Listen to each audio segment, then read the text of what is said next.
cic gornel gynta'r gêm, yr arwydd gan Carroll.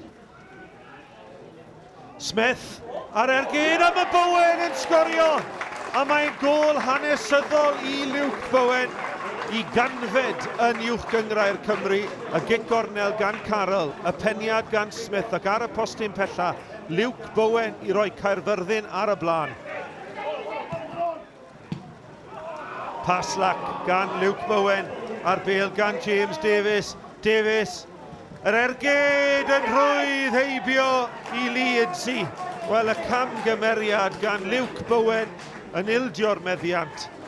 A chyflymdra James Davies ar ergyd yn twyllo Leedsy. Ac i ni'n gyfartal, Caerfyrddin 1, y Derwyddon 1. Ffoul ar arwydd. I Chrymani ddim mewn ar ôl beniad dyma Ashton yn taro'r postyn. O, mor anlwcus. Smith mewn at drad Bowen. Lan trod pwysig gan Neil Ashton. Ashton wedi parhau a'i rediad y derbyn y bas oddi wrth Ffow. Mae tri yn disgwyl am y croesiad yn y canol. Dyma hi'n dod at y Ffore yn erbyn y postyn. O Ffore yn gwneud yn wych gyda'i beniad yn y lle cynta. Yn curo Idzi ond yn taro'r postyn.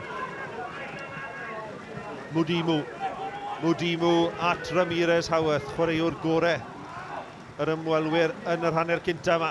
Haworth yn torri tu fewn ar ei dro'r chwith. O, yn greulon, yn gwyro. Oddi ar pen y capten Lee Sermon. A Ramirez Haworth. Gydag ychydig o gymorth Sermon sy'n rhoi Derwyddon ar y blaen. Mae Caerfyrddin yn hoff iawn o'r dacteg yma, wal o flan wal. Carroll yn isel yn taro'r postyn. O, mor anlwcus, oedd y dacteg bron a gweithio, ond yn taro'r postyn. Ac ni'n parhau 2-1 i'r Derwyddon. Dyn ni wedi ennill y 3 gêm diwetha, so dwi'n cael mwy o pwynt yn y 3 gêm diwetha ni wedi cael yn gyd ar lleill. So, mae'n bwysig i dal i momentum i fyny a chwaraewyr i dathlu ymlacu ar y bêl a dechrau chwarae. Wel, dyn ni'n 3 phwynt o'r 6 uchaf a dyn ni'n chwarae Caerdydd wrth nesaf. So rhaid ni dal ati a gobeithio mynd a cael 3 phwynt arall wrth nesaf. Luke Bowen, many congratulations, 100 goals in the Cymru Premier League, a really great achievement for you personally. Yeah, on a personal level, it's nice to finally get it. They've been on 99 for a couple of weeks, so nice to get 100. Obviously, overshadowed a bit by the loss, but nice to finally get 13 games without winning is tough, and you know it's hard when you go into the change rooms after the game and trying to lift the boys. You know, we spoke about them and their threats.